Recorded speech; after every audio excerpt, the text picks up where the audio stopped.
धाकड़ खबर में आपका स्वागत है। मैं आपके साथ हूं अकरम रईस खान। आप जानते ही हैं कि जब से आर्यन खान की गिरफ्तारी हुई है और जब से नवाब मलिक ने प्रेस कॉन्फ्रेंस करने का सिलसिला शुरू किया है, तब से हम लोग भी आर्यन खान से जुड़े हुए ताज़ा अपडेट्स या परमवीर सिंह से जुड़े हुए ताज़ा अपडेट्स या इस पूरे प्रकरण से जो नवाब मलिक और भारतीय जनता पार्टी के बीच या यूं कहें महाराष्ट्र सरकार और बीजेपी के बीच चल रहा है, उससे आपको रूबरू कराने की समय समय पर कोशिश करते रहते हैं। उसी सिलसिले को, उसी क्रम को आगे बढ़ाते हुए आज फिर से एक बार ताज़ा अपडेट से आपको रूबरू कराने जा रहा हूं। पूरी खबर 3 हिस्से में आपके सामने रखने की कोशिश करूंगा। खबर के पहले हिस्से में परमवीर सिंह को लेकर बात करेंगे, क्योंकि बहुत बड़े अपडेट परमवीर सिंह से जुड़े हुए आ रहे हैं। इसके अलावा एक खबर आपके सामने रखेंगे पश्चिम बंगाल से। 8 महीने से 9 महीने से जेल में बंद था ड्रग माफिया भाजपा का नेता, अब उसको जमानत हाई कोर्ट से मिल गई है। तो कौन है भाजपा का नेता, किस मामले में पकड़ा गया था और अब इस पूरे प्रकरण को कैसे देखा समझा जा सकता है और क्या इसको भी आर्यन केस से जोड़कर देखने की जरूरत है। तीसरे हिस्से में बात करेंगे समीर वानखेड़े के परिवार को लेकर, वो क्या कर रहा है, नवाब मलिक इस पूरे मामले में क्या कर रहे हैं। तो तमाम चीजों से बारी बारी आपको रूबरू कराएंगे। फिलहाल अभी रुख कर लेते हैं परमवीर सिंह से जुड़े हुए ताज़ा अपडेट्स का। तो पहली खबर जो हमारे पास आ रही है कि सुप्रीम कोर्ट से राहत मिलने के बाद, आप जानते हैं सुप्रीम कोर्ट पहुंचे थे परमवीर सिंह। उन्होंने कहा कि साहब मेरी गिरफ्तारी पर रोक लगा दी थी। सुप्रीम कोर्ट ने कहा भैया पहले ये तो बता तू है कहाँ, जब तक तू ये नहीं बताएगा हम तुझे कोई राहत नहीं देंगे। फिर बाद में इन्होंने बताया कि इंडिया में ही है। अगली सुनवाई पर सुप्रीम कोर्ट ने इनको राहत दे दी और कहा कि इनकी गिरफ्तारी पर रोक लगाई जाती है, लेकिन शर्त यह है कि इनको इन्वेस्टिगेशन में सहयोग करना पड़ेगा, जांच में सहयोग करना पड़ेगा।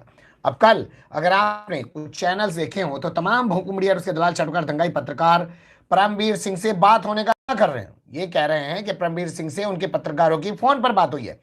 परमवीर सिंह ने बताया है कि वो चंडीगढ़ में अपने घर पर मौजूद है और वो बहुत जल्दी मुंबई जा सकते हैं और इन्वेस्टिगेशन को ज्वाइन कर सकते हैं। यहाँ बड़ा सवाल ये पैदा होता है कि जिस शख्स को ढूंढ रही थी पूरी मुंबई पुलिस, अदालत से दो दो बार उसके खिलाफ वारंट जारी कराए जा चुके थे और उसके खिलाफ भगोड़े की कार्रवाई भी जो है की जा चुकी थी, वो शख्स अपने घर में इतना महफूज तरीके से बैठा था, उसको क्या कहीं और छुपा रखा था, अब लाके उसके घर में छोड़ दिया गया। ये एक बड़ा सवाल खड़ा हो रहा है। ये कोई संयोग है या प्रयोग है कि जब हम चाहेंगे तुम्हें गायब कर देंगे, पूरी मुंबई पुलिस भी ढूंढ नहीं पाएगी, और जब हम चाहेंगे तुम्हें मीडिया के सामने लाके खड़ा कर देंगे और कहेंगे कि तुम जाओ जांच में सहयोग करो। ये एक बड़ा अपडेट है। इसके अलावा दूसरा जो बड़ा अपडेट है वो बहुत ही खतरनाक है। अपडेट इसलिए खतरनाक है क्योंकि एक रिटायर्ड एसीपी जिनका नाम है शमशेर खान उर्फ शमशेर पठान, उन्होंने एक बड़ा खुलासा किया। उन्होंने मुंबई पुलिस के वर्तमान जो पुलिस कमिश्नर हैं जिनका नाम है हेमंत नगराले,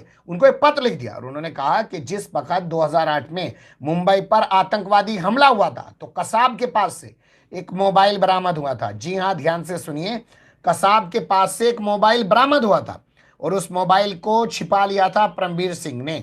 अगर वो मोबाइल सामने रहता तो पता चल जाता कि कसाब भारत में किन लोगों के संपर्क में था। इतना बड़ा खुलासा और पूरा भोंपू मीडिया और उसके दलाल चाटुकार दंगाई पत्रकार खामोश बने हुए हैं। आप सोचिएगा, अभी हाल फिलहाल में किताब लिख दी है कांग्रेस के नेता मनीष तिवारी ने, और उन्होंने इतना जिक्र कर दिया कि मुंबई हमले के बाद पाकिस्तान को करारा जवाब दिया जाना चाहिए था, वो नहीं दिया गया। उसको लेकर तमाम मीडिया ने खूब हल्ला मचाया, भाजपा ने खूब हल्ला मचाया, लेकिन एक रिटायर्ड एसीपी बाकायदा पुलिस कमिश्नर को पत्र लिख के कह रहा है कि जो अभी कुछ दिनों पहले तक मुंबई का पूर्व पुलिस कमिश्नर था, जिसको बाद में डीजी होमगार्ड बना दिया गया, जो भगोड़ा घोषित किया जा चुका है सुप्रीम कोर्ट से, जिसकी गिरफ्तारी पर फिलहाल रोक लगाई जा चुकी है, वो परमवीर सिंह कसाब का मोबाइल गायब करने का आरोपी है। ये इतना बड़ा खुलासा होने के बाद भी आपको कहीं कोई हलचल नहीं दिखाई दे रही। इस पूरे मामले को लेकर हम अलग से भी खबर आपके सामने रखने की कोशिश करेंगे। कैसे कैसे बताया है, इनका कहना है कि एक थाना है जिसका नाम है डीबी मार्ग थाना। डीबी मार्ग थाने का जो एक सीनियर पीआई है जिसका नाम माली बताया जा रहा है, उसने ये बताया है इनको, जो एसीपी हैं शमशेर पठान, कि उसके पास से एक मोबाइल बरामद हुआ था जो एक सिपाही के पास था। बाद में जब मौके पर परमवीर सिंह पहुंचे तो उन्होंने उससे वो मोबाइल छीन लिया और वो मोबाइल बाद में जांच अधिकारी को भी नहीं दिया। तो ये एक बहुत बड़ा आरोप लग रहा है। इसी बीच खबर यह भी आ रही है कि महाराष्ट्र सरकार सुप्रीम कोर्ट से परमवीर सिंह को मिली राहत के खिलाफ सुप्रीम कोर्ट जा सकती है और उनको जो जमानत की शर्त लगाई गई है, गिरफ्तारी पर रोक लगाई गई, उसको रद्द करा सकती है। ये जो है खबर निकलकर सामने आ रही है। अब चलते हैं बीजेपी के ड्रग माफिया नेता की तरफ। ये खबर हमारे पास पश्चिम बंगाल के कोलकाता से आ रही है। कोलकाता हाईकोर्ट ने भारतीय जनता पार्टी के एक बड़े नेता, जिसका नाम राकेश सिंह बताया जा रहा है, उसको जमानत दे दी है। ये नेता 23 फरवरी को, जमानत कब मिली है? 23 जो है नवंबर को, पूरे 9 महीने के बाद 23 फरवरी को ये नेता गिरफ्तार किया गया था। जिस वक्त ये दिल्ली भागने की कोशिश कर रहा था, उसी वक्त इसको कोलकाता पुलिस ने गिरफ्तार कर लिया था। इस पे क्या आरोप है वो जान लीजिए। बताया जा रहा है ये एक ड्रग माफिया है, बहुत बड़ा नेटवर्क चलाता है, और इसने भारतीय जनता पार्टी के नेता होती हैं पामेला गोस्वामी, उनको फंसाने के लिए उनकी गाड़ी में ड्रग प्लांट कर दिया था। आपको पता होना चाहिए, जैसे ही पामेला गोस्वामी पकड़ी गई थी, उन्होंने आरोप इसी नेता पे लगाया। इसके बाद जांच की गई तो ये नेता भी गिरफ्तार किया गया था, तो इसको जेल में डाल दिया गया था। 9 महीने से जेल में पड़ा हुआ था, अब जाके इसको जमानत मिली है। सवाल ये कि आर्यन खान और तमाम मामलों को लेकर हल्ला मचाने वाला मीडिया राकेश सिंह की उस वक्त की गिरफ्तारी पे भी खामोश था, आज उसको जमानत मिली है उस पर भी खामोश बना हुआ है। अब चलते हैं कुछ उन खबरों की तरफ जिन्हें हम कह सकते हैं कि समीर वानखेड़े क्या कर रहा है, उसका परिवार क्या कर रहा है, नवाब मलिक इस पूरे मामले में क्या कर रहे हैं। तो सबसे पहले बात समीर वानखेड़े के परिवार की। समीर वानखेड़े के पिता यानी कि ज्ञानदेव वानखेड़े, जिनका नाम पहले दाऊद बताया जा रहा है, उनके अब्बा हुए, मतलब वो जा रहे हैं हाई कोर्ट।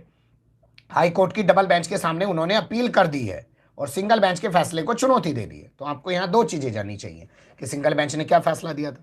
सिंगल बेंच ने 22 नवंबर को फैसला सुनाया था कि नवाब मलिक जो प्रेस कॉन्फ्रेंस करते हैं, नवाब मलिक जो सोशल मीडिया पे डालते हैं, नवाब मलिक जो सवाल खड़े करते हैं उसके मुसलमान होने पे, हिंदू होने पे, उसके फर्जीवाड़े पे, तमाम धोखाधड़ी पे, उसके परिवार की तमाम भूमिकाओं पे, कहाँ कहाँ से पैसा हड़पा, कितने महंगे कपड़े पहनता है, क्या करता है, उसके किस किस से संबंध है, ड्रग माफियाओं से उसका क्या ताल्लुकात है, बीजेपी वालों को वो कैसे पिट्ठू बना हुआ है, इस सब पे वो रोक लगाने की मांग को लेकर गए थे हाईकोर्ट। लेकिन 22 नवंबर को हाईकोर्ट की सिंगल बेंच ने रोक लगाने से इनकार कर दिया और कहा कि नवाब मलिक को अभिव्यक्ति की आज़ादी है, वो ऐसा कर सकते हैं।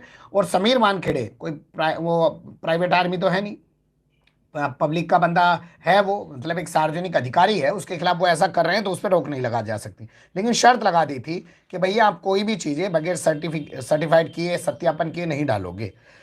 तो अब इन्होंने कहा है कि हाई कोर्ट से फैसला सही नहीं हुआ था सिंगल बेंच से, अब डबल बेंच से नवाब मलिक के खिलाफ फैसला करवाना चाहते हैं। आज इस मामले में सुनवाई हो सकती है।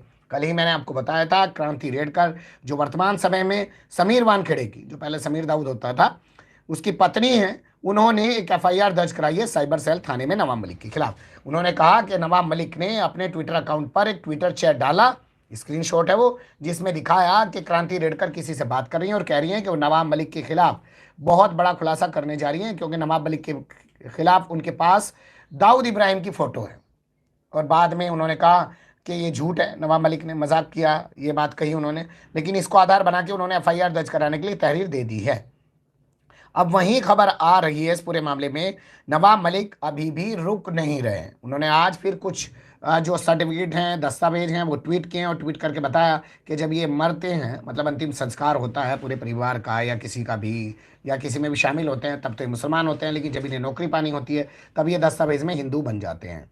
नवाब मलिक की माँ का जो मृत्यु प्रमाण पत्र है और जो उनको दफनाने की प्रक्रिया पूरी की गई थी, वही तमाम चीज़ें डाली, और हो सकता है कुछ ही देर बाद वो इस पूरे मामले को लेकर एक बड़ा जो है खुलासा भी करें और प्रेस कॉन्फ्रेंस भी करें। अगर उन्होंने कोई प्रेस कॉन्फ्रेंस की तो हम आपके सामने वो रखने की कोशिश करेंगे। इन तमाम आरोपों पर नवाब मलिक के जो भी आरोप हैं, इस पर समीर वानखेड़े का परिवार अभी चुप्पी साधे हुए ज़्यादा कुछ कर नहीं रहा है, क्योंकि उसे लग रहा है कि हाईकोर्ट से तो राहत मिली नहीं है। मीडिया ज़रूर साथ खड़ा हुआ है, अभी भी उन्हीं का पक्ष दिखाने में लगा हुआ है, मुद्दे को समझ नहीं रहा। इतने सारे आरोप लगे, एक अफसर जिसके खिलाफ 4 मुकदमे दर्ज हो चुके हैं धोखाधड़ी के, और पूरे मामले की जांच मुंबई पुलिस की एक एसआईटी कर रही है, एनसीबी की विजिलेंस उसके खिलाफ जांच कर रही है। आखिर वो सीट पे बना हुआ क्यों है? हाई कोर्ट से उसको राहत नहीं मिलती है, फिर भी वो सीट पे बना क्यों है? सरकार से सवाल पूछने की हिम्मत दलाल, चाटुकार, दंगाई पत्रकारों में नहीं हो पा रही है।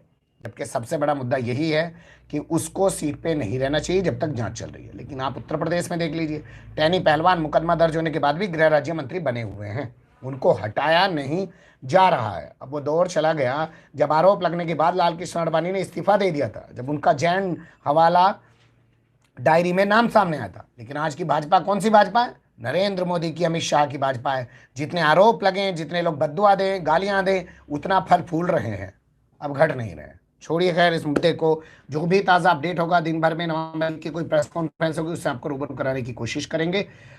धाकड़ खबर के साथ फिलहाल कमेंट्स के रूप में आप लोग अपनी राय दे, खबर को लाइक कर सकते हैं, चैनल को सब्सक्राइब कर सकते हैं, और ज्यादा से ज्यादा हमारी खबरों को सकते हुए या उलझते मुद्दे लेकर मैं आपके सामने हूं। हां से फिलहाल अभी मुझे दें इजाजत।